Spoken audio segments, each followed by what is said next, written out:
Dick, tonight we've got a non-conference matchup. Non-conference matchups are always a good way to measure your team against the rest of the nation. These games help give you experience come tournament time. Teams are ready to go, and we're ready for the tip. And we're off and running into the first half. The Wildcats are currently ranked number 22 in the country, Dick. They play together as a team. They share the basketball, they move the ball, get good player movement as well, and that's why they're efficient offensively.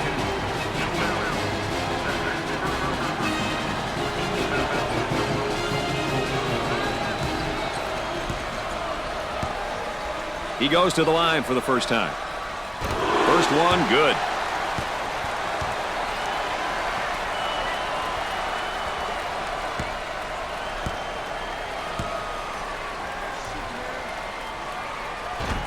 Misses the second. And they're in their offense, working that dribble drive, Dick. Well, I love this offense, Brad. I love the way they spread the court, and you got to have guys that can really attack. I mean, you can't have a dribble drive if you don't have guys that can put it to the floor. They got to spread the court, and they got to be able to beat their guy off the bounce. Well, Dick, this young man's now in his second year. He may be young, but if he's on the floor for this team, you know he's willing and able to contribute any way he can.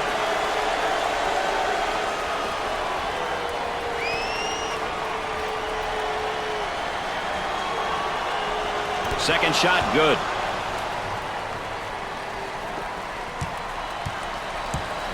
Both teams are looking to get something going here.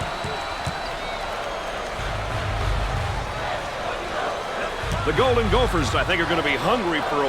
No, you got to score that. You got to count it. You got to count it. He says no, but you count that.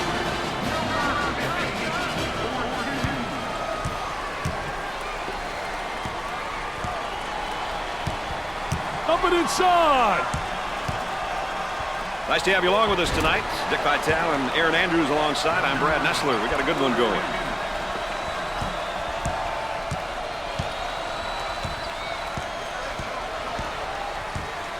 Looking for a good shot.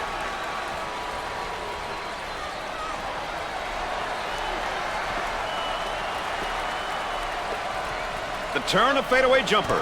I tell you, he's got every move in a book. What an offensive player. That fadeaway's impossible to block. The Wildcats have been making some strides and are really improving. And I'm sure as a coach, Dick, you always like it when your team's playing great basketball. And has it rejected. Defense did a great job with that block shot.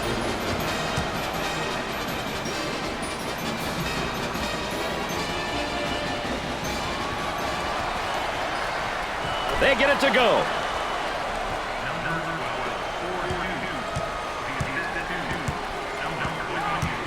Noel picks up the foul. Second personal foul.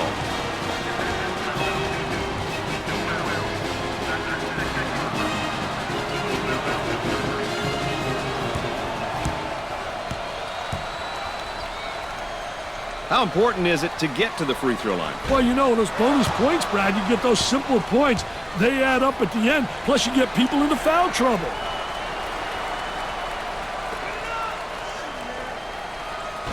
Second shot, no good. For two, gets it to fall.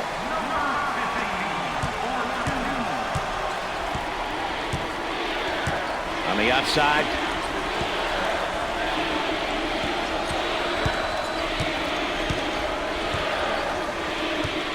For the bucket. Off the mark with that shot. About 6 minutes remaining on the game clock. Looking for a good shot.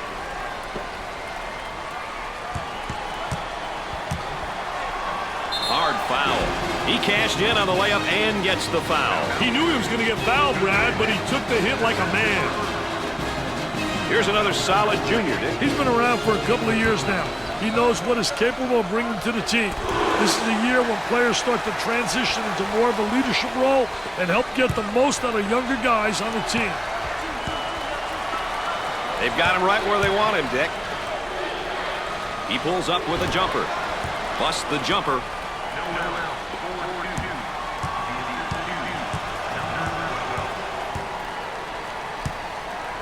They'll work it around the arc.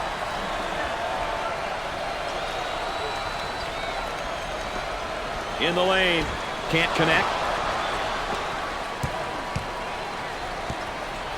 On the right side. He puts up the 3 ball. I'm not sure that's who you want shooting the 3. I don't think the coach wants him taking that shot.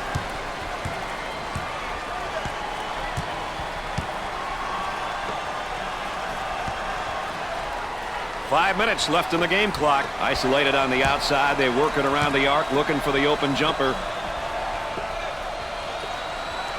I love that block shot, Brad. Really gives you a lot of momentum. 10 seconds on the shot clock.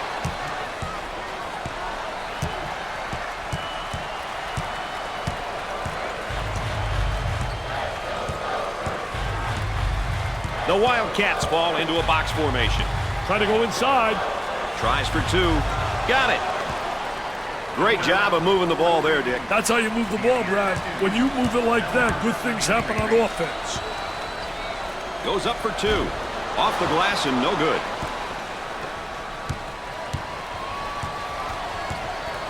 Number 50 takes it away.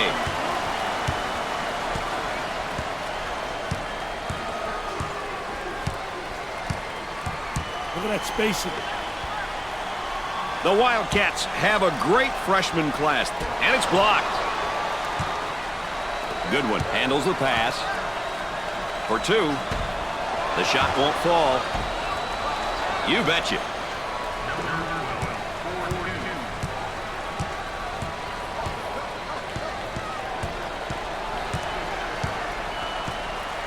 Here's the offensive drop step in the low block, but better defense. I tell you, the defense doesn't allow him to get to the baseline. Well, Dick, as mentioned earlier, these are 2 of the better teams in the country. What do you make of this matchup so far? You know, Brad, as expected, it's pretty close. This is a great test for both teams. It gives them a chance to really measure how they compare to other top teams. Missed it.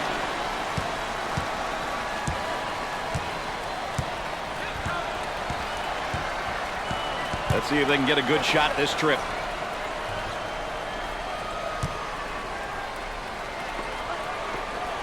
He tries to knock down the 3.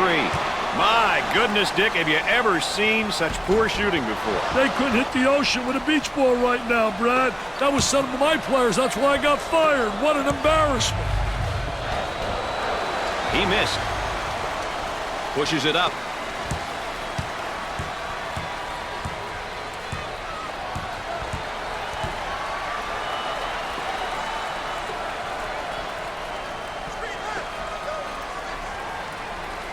Takes the jumper.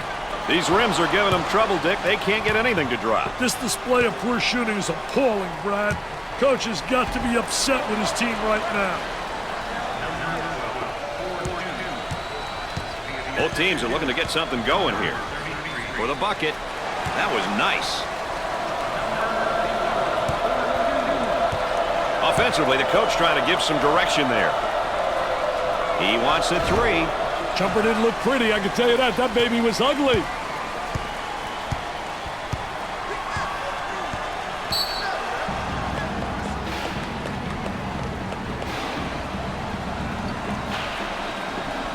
We're at the 2-minute mark. Inside. Tries for 2. No good.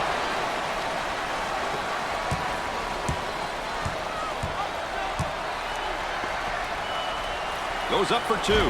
Off the glass and no good. Cross court.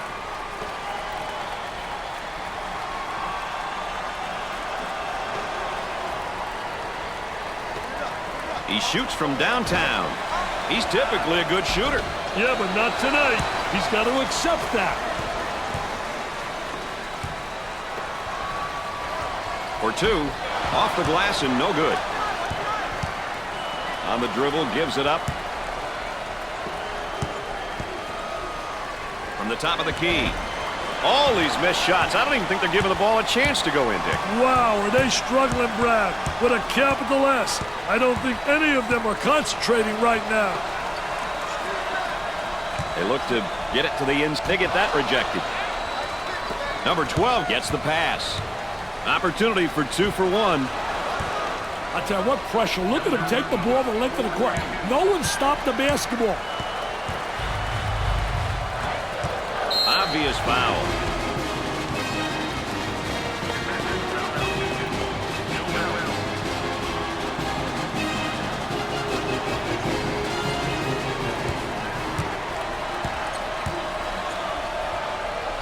Well, this is now one of the better free throw shooting teams in college basketball, that's for sure. Well, if you want to win those close games, Brad, you better make free throws. If you want to win championships, there's only one way. You better make free throws.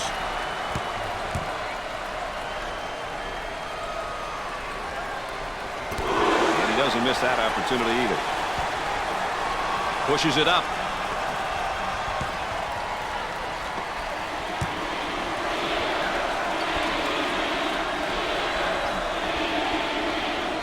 For the bucket.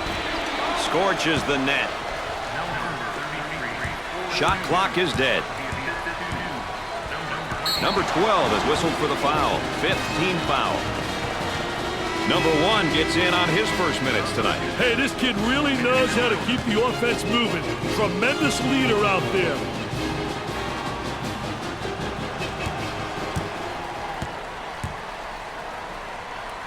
He is going to the line. Makes the first shot.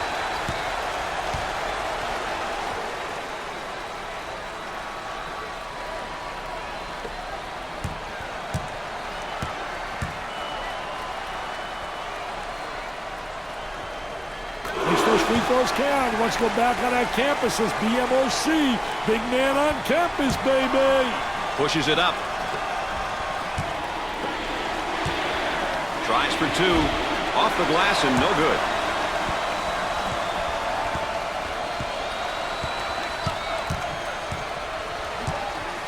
They move it into the front court. He had to hurry it. It sticks. You always want your players going hard to the basket like that, right, Dick? Doing a wonderful job putting the ball on the floor and getting into the painted area. At the end of the first half, the Wildcats trail by 1. Before we go any further, let's take a moment here and have a look at our game summary. I've been really impressed with just how hard both teams are playing. These numbers show you how they've been performing. Kentucky has allowed a lot more turnovers than I'm used to seeing them have in the first half, Dick. I must admit it, I'm still trying to figure out their game plan. Do they think they can win without any offensive possessions? It would take a miracle for that to happen. Number 50 receives the pass. Alley-oop goes up for 2. That was absolutely phenomenal. They work it around the perimeter. 3. Missed the jumper. For 2. Makes the shot.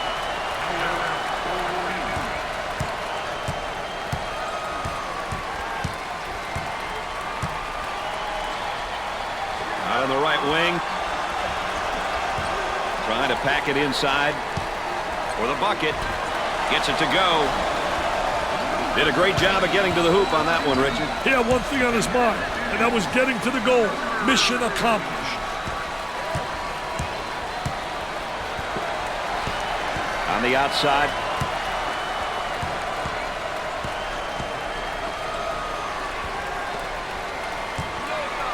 Foul called. They have one of the toughest things to get in sports, experience. Experience is so important. See situations and knowing how to react to them correctly and quickly is a great, great thing. He missed it. Rebound. Fill the lanes. That's the only way they'll be able to get some fast break opportunities. Work the perimeter. Spacing's so important. Get 15 to 17 feet apart. Turnaround jumper. The missed shot. Tries for 2. They're getting no good looks at the hoop tonight, Dick. I don't know what they're doing, but they're squandering away all those easy looks underneath. And he can't hit the shot.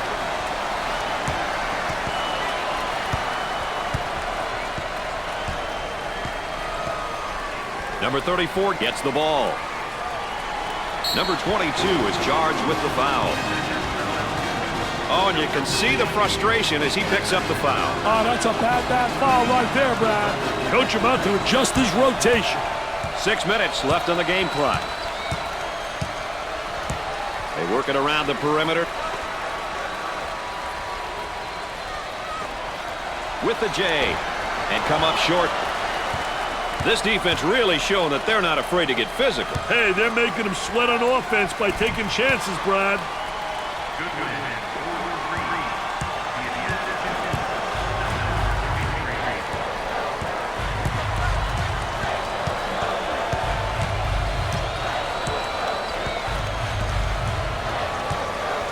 Time to pick up the defense here now. There's the block. Tell you, we've seen some great block shots. Teammates love it. They applaud. No good from the field. And a momentary look from three-point land. Lobs it. Goes up for two. Let's go to the third member of our broadcast team. Here's Aaron Andrews. Well, Brad and Dick, I don't know if you can hear it from where you are, but I can hear it clearly. The coach is stressing to his team, go inside, go inside. They've been effective in this area all night long. What an asset to have. I think she's right about that, Richie. I'll tell you, Aaron's exactly right. Post play is essential if you're going to be effective. And once again, our two featured players here in tonight's Star Watch. Number 15 checks in for the first time. I'll tell you, this is what they need coming off the bench, Brad. And he goes with a spin. I tell you, feel the defensive player on your hip, going one way, and you spin back the other way.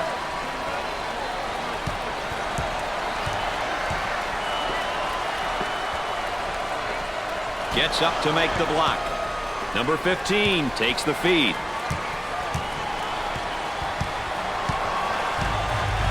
How can you not love this game and the hoopla and fanfare that goes along with it? It's crazy in here, Brad. Looks at the three.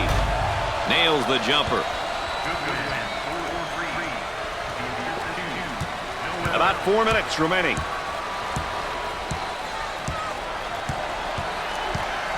Now they work it around the perimeter.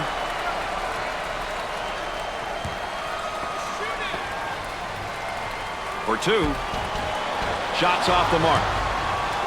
Number 12 handles the pass. Is this defense ever quick to recover? It's called conditioning, Brad.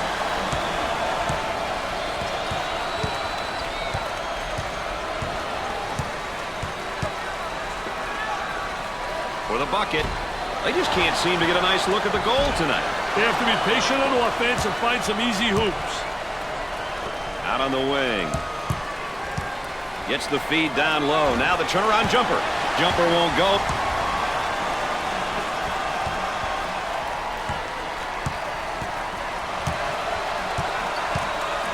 Down inside. Tries for two. Off the mark. We're at the 3-minute mark.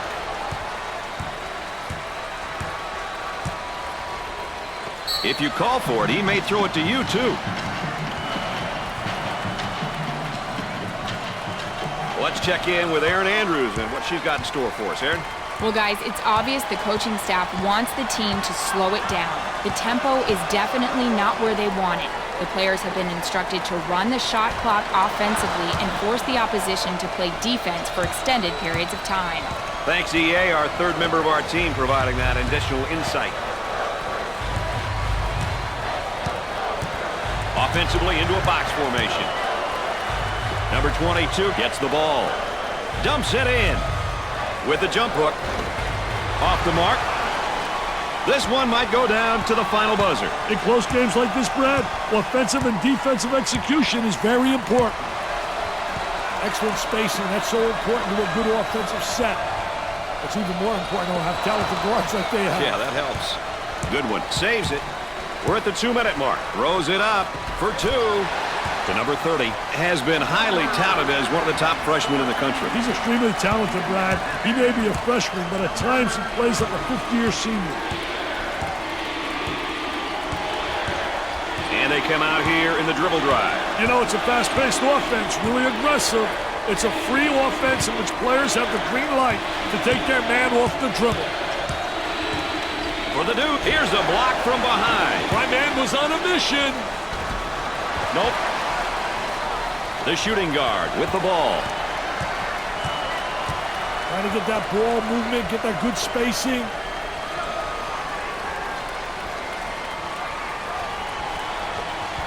Puts it on the floor and up and under.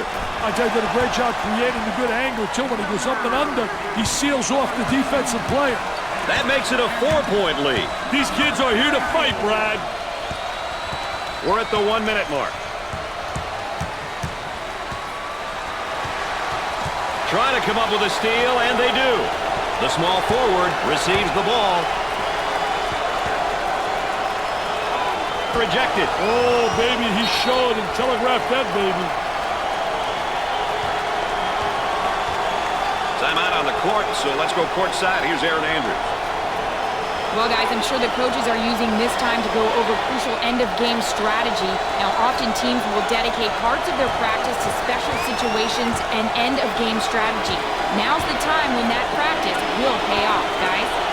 How about that, Mr. Vitale? The highs and lows of coaching, huh? No kidding, man. I'll tell you what, though. Coaches know what's best for their teams. Trust me, I know.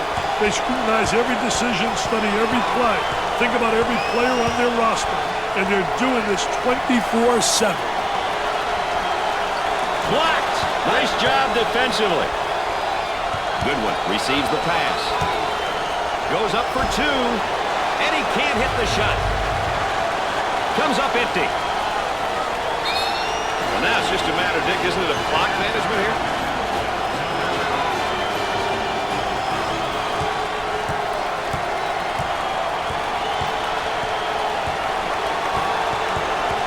Working it around the perimeter. Noel commits his last personal. Ball's coming from the sideline. Foul, and that stops the clock again.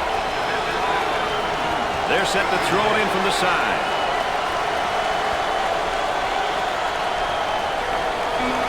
And they continue to foul to stop the clock.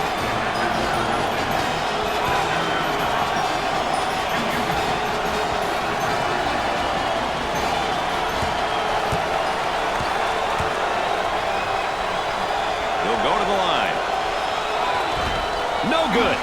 And the free throw woes continue. This is an embarrassing display of free throw shooting, Brad. And before we go anywhere else, let's check in and look at our players of the game. It was great.